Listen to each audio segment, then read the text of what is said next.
Ravana malala, isaorantsika be deaibe Andriamanitra ny ahafahantsika manao zao fotoana fifampitondrana am-bavaka zao.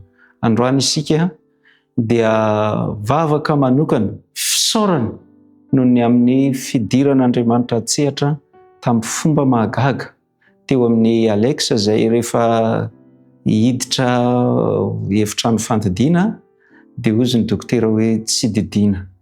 Izy indray ary ny dokotera mihitsy nandray an-tanana ny zavatra rehetra.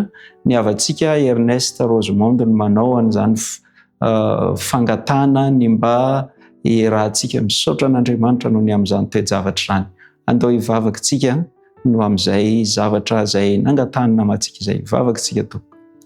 Andriamanitra o rainay any an-danitra, ho anao irery ihany ny dera sy ny laza ary ny voninahitra mandrakizay ary ny zanakao izay nanehoanao ny herin'ny vavaka dia maniry ny mba hanandratra avo an'izany voninahitra ao izany. Andriamanitra, isaoranay be deaibe ianao noho izany.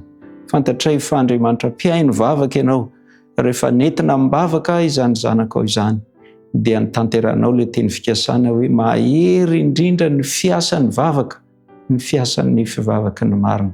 Andriamanitra, isaoranay be deaibe ianao ary ampio izahay izay mivavaka eto, indrindra ny havanay izay nanoratra nangataka n'izany fiombonam-bavaka izany dia Ernest Rosemonde.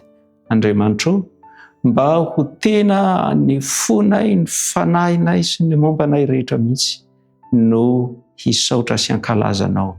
Mba tsy ny vavanay ny teny alokon'ny molotra fotsiny Andriamanitra, fa ny fiainanay mihitsy dia ho fisaorana anao, ho fiderana anao ary ho fankalazana ny voninahitra ao. Hitahy manokana ny Alexa ianao, ny andro sisa izay mbola omenao azy, ny fahasalamana rehetra izay mbola omenao azy Andriamanitra, dia mba hatolony hanomezam-boninahitra anao sy handehanany amin'ny fiainana ankasitra anao mba ho zanaka ao amin'ny fahafenony, hiomana sy ho vonona amin'ny fitsenanan'i Kristy tsy ho ela intsony any amin'ny raonlanitra ny izy. Ho anao irery ihany dera sy ny laza ary ny voninahitra. Amen.